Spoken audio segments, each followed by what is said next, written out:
And I'm going to warn you that I'm going to ask you some questions in a little while, which you can answer or not answer, okay? So you can say, I pass when I ask you a question if you want to, because I want you to be part of what we're talking about today. In the last few Sundays, we've talked about, during this hot topics for a hot summer, and it hadn't been that hot, has it? I mean, a couple days, but usually July is really hot, or maybe I'm staying in too much. I don't know which it is, but anyway, it's pretty comfortable for me. And the first Sunday, we talked about nonviolent communication. We talked about how we can say to somebody what I observe rather than share with them an evaluation of what we are observing. Usually when we evaluate somebody, they don't want to listen, okay? At least Richard doesn't. And so, but if I feel like it's an observation and I can hear that, then I start to talk it on so that I can dialogue, I can have a conversation.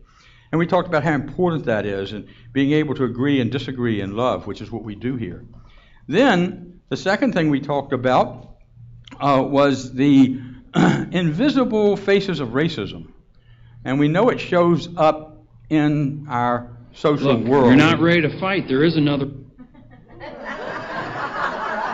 I'm not ready yet, but anyway, thank you.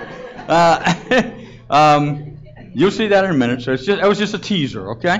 And so we talked about this idea of invisible faces of racism, and it really comes from within us. And most of us don't feel like we are racist, but sometimes we are, not meaning to be. We're ignorant of it. And we talked about that, and I think it was, I know, people talked about it afterwards and felt like there were some things there that maybe they need to just work on or think about or be aware of.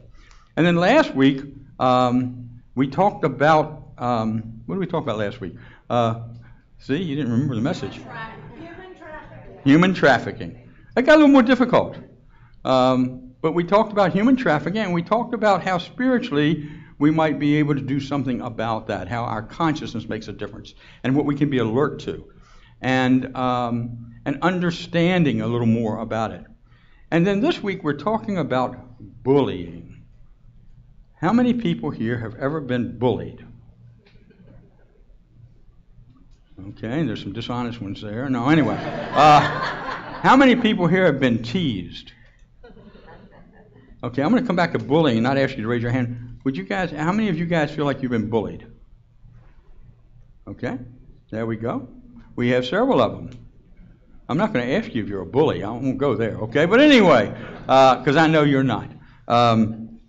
So as we look at this, what I want to do is I want to use the film Drill Bit. Drill Bit was, how many people have seen that movie, Drill Bit? See, this didn't do well at the box office, okay? So Drill Bit is a movie about some kids who are bullied, and what they do is after they're bullied, they go out to hire a hit man. Okay? A little extreme. And as they go out to hire this hit man, what they do is they run into Drill Bit. And Drill Bit is homeless. And Drill Bit just wants to kind of take advantage of them and take their money. But it starts to evolve as he gets to know them. And so here's what started this whole seeking a hitman right here. What are you doing? Sure. Stop! Get out of my way. Man. Here we go. But that's not for me. That's for my boss. It's not a boss. Get in. This is bad. Oh, this is good. At least we know we're not the biggest dorks in school. Maybe we should say something. It's survival of the fittest. I gotta say something.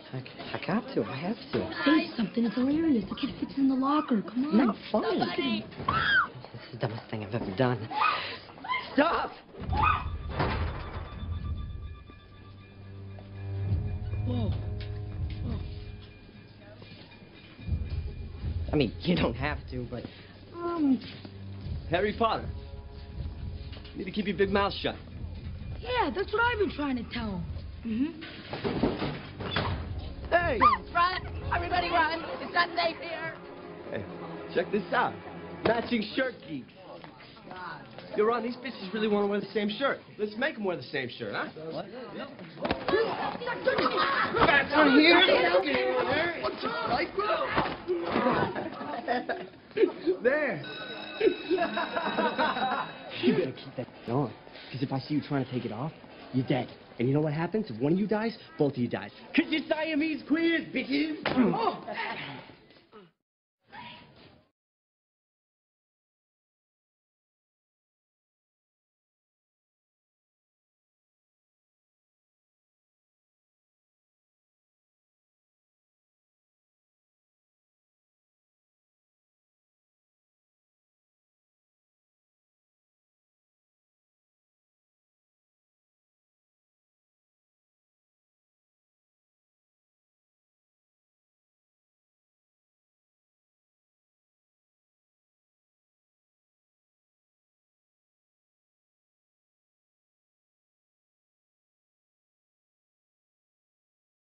That's a pretty dramatic idea of what happens. Have you guys seen anything like that in school where people are picking on each other that way or acting out like that? This group right here? Nope. That's good news, okay?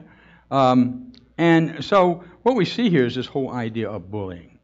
And what many of us may think is that bullying takes place in elementary school or in high school, and now, of course, we know it happens in college. But bullying does not stop if a person's a bullier when they grow up. It takes place also in the workplace. It takes place in school systems. It takes place in political organizations. It takes place in a lot of different places. And that person who feels like they have the right to bully normally does it for a number of different reasons. And this doesn't justify it. I'm just saying these are the kinds of things that studies have shown. That we have bullies who've learned to be bullies. It was modeled by their parents or somebody in their family. And they admired that person because they were always in charge. We have people who are bullies because they are lonely. They feel rejected. They don't feel part. There's no commonality. And those are the ones who many times act it out in terrible ways today. People are bullies because they're jealous of somebody. They don't have the same skill or the ability that person has, so they get jealous. People are bullies because of the fact that they think their way is the right way and it's the only way. And they're going to let you know that. And there's no dialogue. It's one way. It's directed one way. Many bullies are part of a gang or a pack or whatever you want to call it. When I was about 7 or 8 years old, my father had just come back from World War II. Now, that was a long time ago. And I was 7 or 8 years old, like I said. And what happened is that we lived in a place called Marshall Courts. And today that's considered a project. It wasn't then, but it's considered a project in Newport News, Virginia. And the assistant police chief's son lived there. And what happened is that I had a Harley Davidson bike. Now, sometimes you've heard me talk about the Schwinn bike was much better then, but I had a Harley Davidson, and this guy liked my Harley Davidson bike. So every time I went outside to play and ride my bike, he'd take it away from me. And he would go ride it. And then he'd say, and I would complain, and he'd say, I'm just going to beat you up, of course, And he was a year older than I was, and I was scared of him. And so finally, I would start to cry anytime I'd go out with my bike. Now, my dad was a Marine.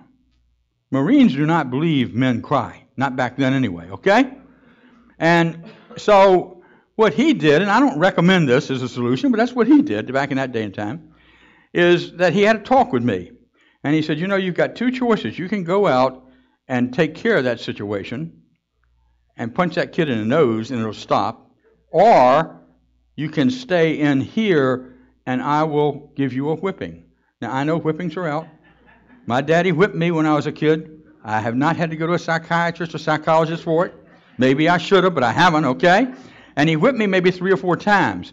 And what the wonderful thing about, and I do want to share what happened, is that my dad would cry when he'd whip me. And he never beat me, he whipped me.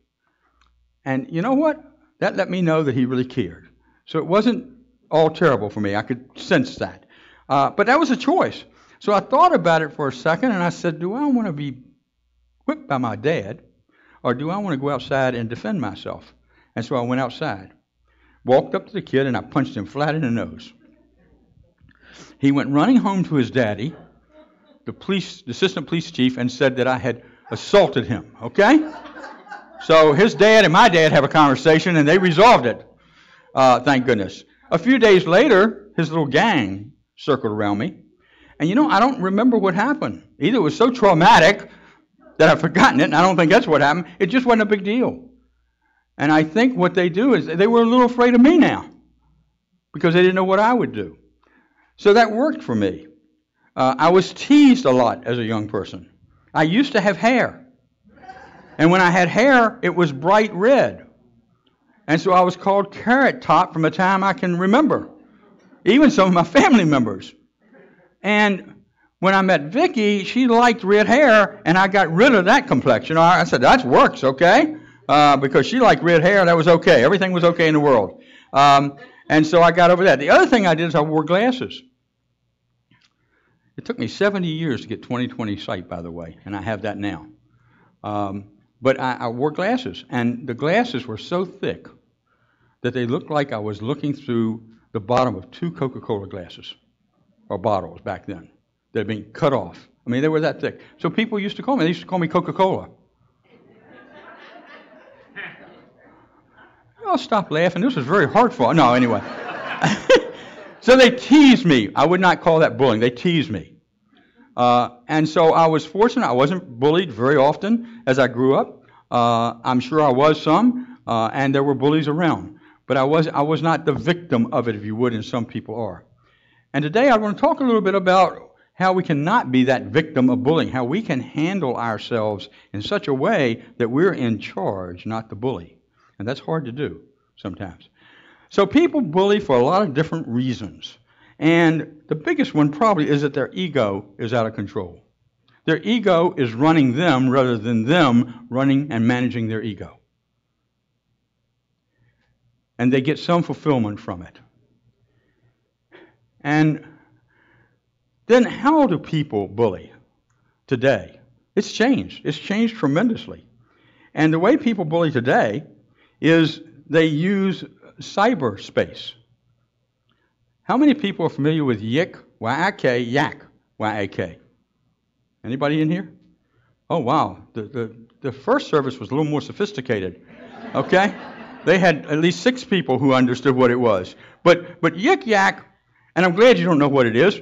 That means you're not in college probably right now, okay? But Yik Yak is a social media, much like Facebook, except it is anonymous. And when you send a message out, nobody knows who sent it out. And it also is confined to an area within a 5-mile radius.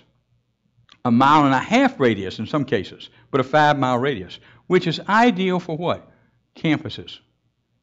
College campuses. And so people in most college campuses in America today use Yik Yak. And Yik Yak is probably the toughest form of cyberbullying that goes on. Because it's anonymous and bullies like privacy, is that it attracts those people who are willing to say things about people that aren't healthy.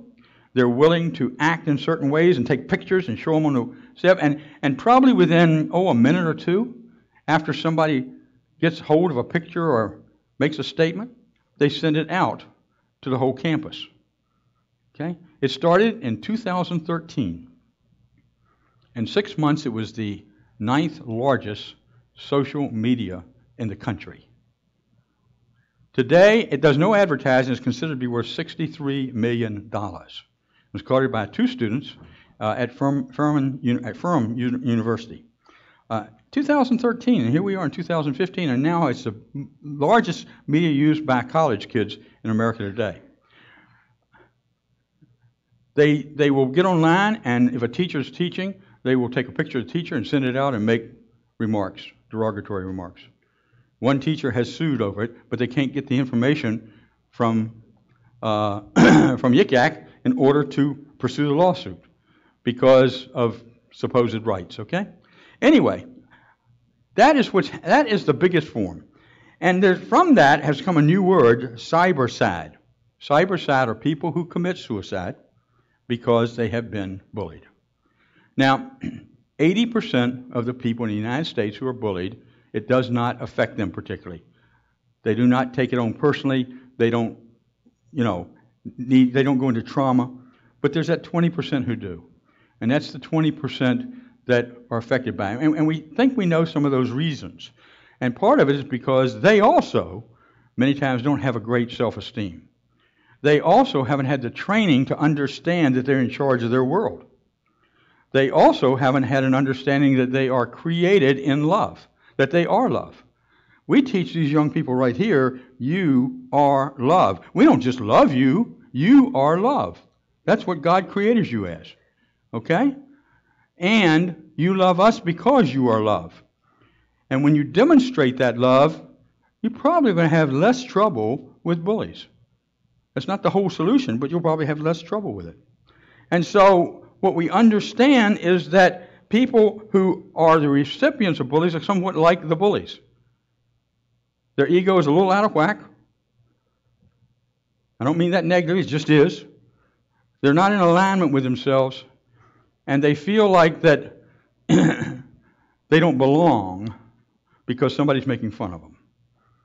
And it's detrimental to them. And that is where we need to do our work, I believe, in America today. It is growing people in such a way that that type of thing no longer affects them. Also, bullying takes place in private many times. Kids will get together in a little gang and go into the restroom and pick on a child. They'll go on the school ground and do that. They'll pick on girls.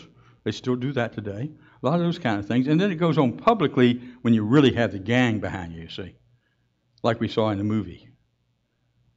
Now, I've never seen anybody stuffed in a locker, but I'm not surprised if it's happened. And so we look at these things that are going on and we say, what is it we can do about it? What is ours to do about this issue?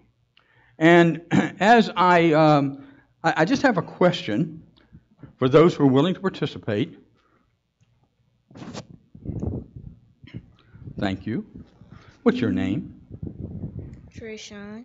Trayshawn, right? Have you ever been bullied? Yes. You have. How did it feel? Bad. Bad, right? Okay. Did you do anything about it? No. Nope, right? That's a common answer. Okay? How about you? Have you ever, you're so beautiful, I can't imagine you being bullied. Have you ever been bullied? I don't know. You don't know. Have you been teased? No. No. See? That's wonderful to be that beautiful. And you? Yes. You're very handsome, but have you been bullied? Yes. Why do you think you've been bullied? Do you mind sharing that, Ian? Some people are just mean. I don't know. Pardon? Some people are just mean. I don't know. Some people act mean, right? Okay.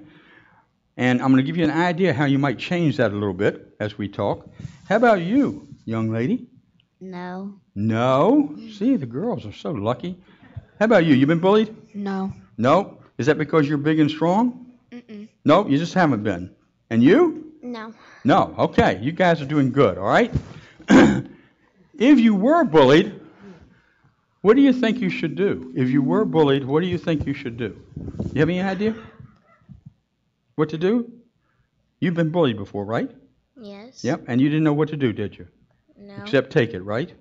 But it didn't feel good. That's okay. All right. Anybody else? Okay.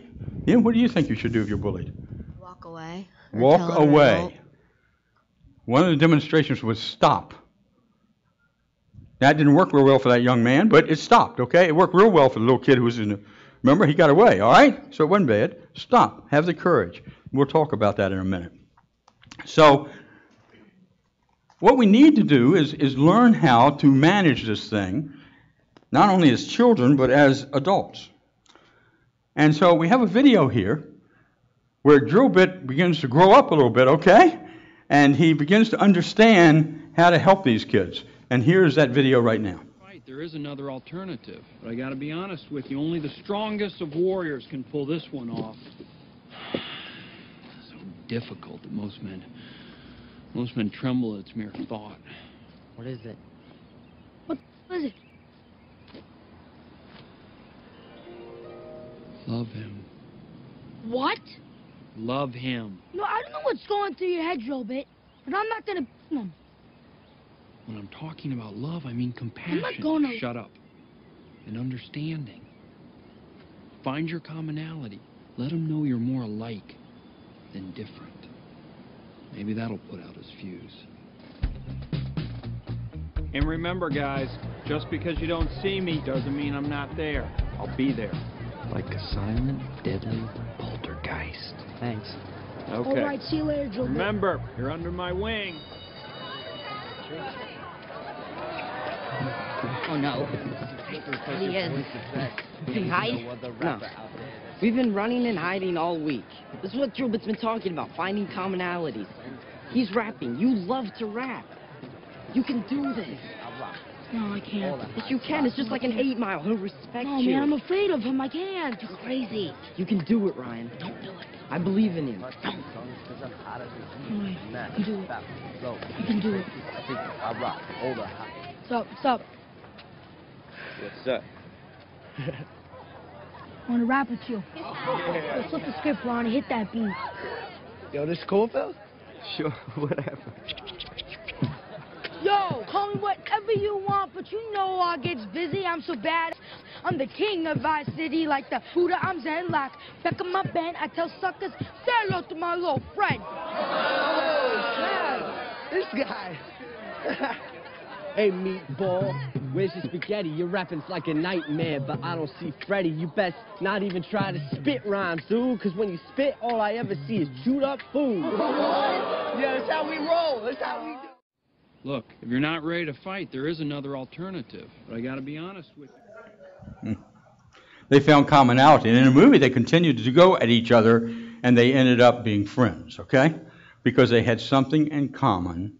And what happened is that the rapping became a dialogue. What we need to do as adults is when we run into this in the workplace, in the schools, wherever we are, if we see it, we need to address it in dialogue. But don't put yourself in harm's way to do that, okay? We need to address it in dialogue. So there's this idea of finding commonality with another person. People, when they do things to us, we feel like they're bad people. What they're doing is making a bad decision. What they're doing is acting bad. But they, underneath it all, are just like we are. They really care about us. If we can get a way to get to know them. And that's the hardest thing sometimes with bullies. If it's possible, look at that and see if there's a way you can get to know a person. Jesus said, love one another as I have loved you.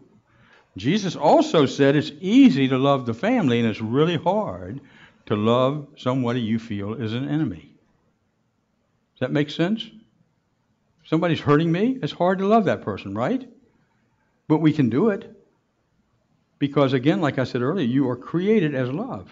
And we all are created in love. And when we're able to step into that place, we change the consciousness of everything that's happening around us. And you can do it in the workplace. Please, as adults, don't let somebody in the workplace bully you. Step up to it. Work it out, whatever it takes. Because all that does is perpetuate bullying, because if that person has children and acts that way, you know where their children are going to end up. And so you're doing the world a good thing when you step into it. And then, what I want you to know, now young man, you said, you know what, I don't know what to do about it. I want you to know that you can talk to your Sunday school teachers, but more importantly, you can talk to your parents, your grandparents. You can talk to us if you want to. If it gets bad, okay, you can report it. And you're afraid to report it, right, because you might get in more trouble with them. Does that make sense? You don't want to rat on somebody, right? No. But sometimes we just have to protect ourselves. And that helps other people, because other people will be bullied if we don't do something about it ourselves. That makes sense? So talk to the parents about it. And parents, talk to your children. One of the things that's said in bullying is get on the school bus and ride around for an hour.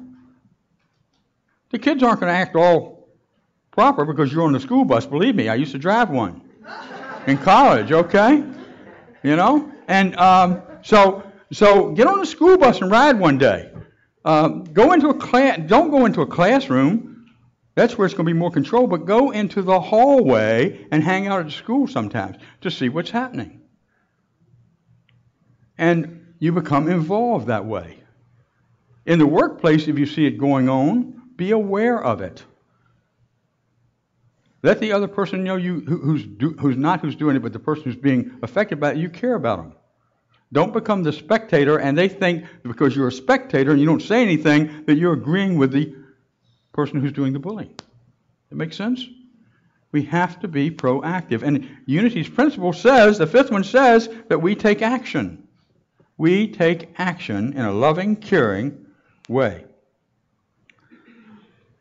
There's another thing we can do. This is the hardest sometimes. Because when our feelings get hurt, we really want to strike out. We really want to get even. We really want to say, oh gosh, what am I going to do? And we're going to kind of feel sorry for ourselves, and that's normal. But what we have to learn to do is to ignore what's happening. Unless they're doing me physical harm, ignore what's happening. There's a book by a lady, and it's called What You Think of Me Is None of My Business, Terry Cole Whitaker. What you think of me is none of my business. Now, the reason we talk about that, kids, that what you think of me is none of my business is because the person who is doing the bullying is doing for their reasons, because of their feelings, not yours. You just happen to be there. It's not you that they're bullying. They're bullying a person because you happen to be there. And so if you can get to the point and say, you know what? What you say to me, what you do to me, is none of my business, as long as you're not physically hurting me. It's just none of my business. And walk away from it.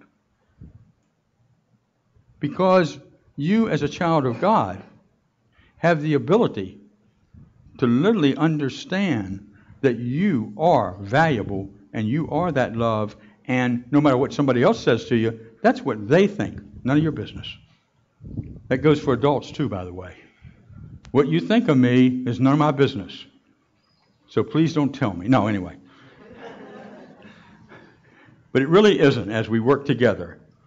And you know what happens when we take that position? People are able to dialogue. Because I'm not judging the person. I don't like the act. But I'm willing to talk when I am treated that way. One speaker said it takes courage. It does take courage to stand up to bullying. It takes courage to stand up to life itself. The other thing that's really important in managing ourselves is compassion. Compassion for the other person. Did you see on that film how many people were standing around kind of in awe of what was happening? But nobody was moving to take care of it. Nobody was doing anything except the one young man who said stop. And by the way, when they went to the principal to explain it to the principal thought it was funny. And brought the bullier in and supported the bullier. I would hope that wouldn't happen, but you never know. And so our children do need that outlet, and they need their parents to speak with them, to talk with them. They say if you'll spend 15 minutes a day talking to your child, that child will start to loose up and really talk to you. Now, I didn't learn that real well because my kids came home from school, and I said, how was school today? Great. Or lousy. Well, what happened? Not much. Well, what did you do for 7 hours? I don't know. And sometimes I couldn't learn to get past that. You know what I mean? It's hard. It's happened to all of us. But we need to spend that time with our children, letting them know, and I know you folks do. So I'm kind of talking to the choir.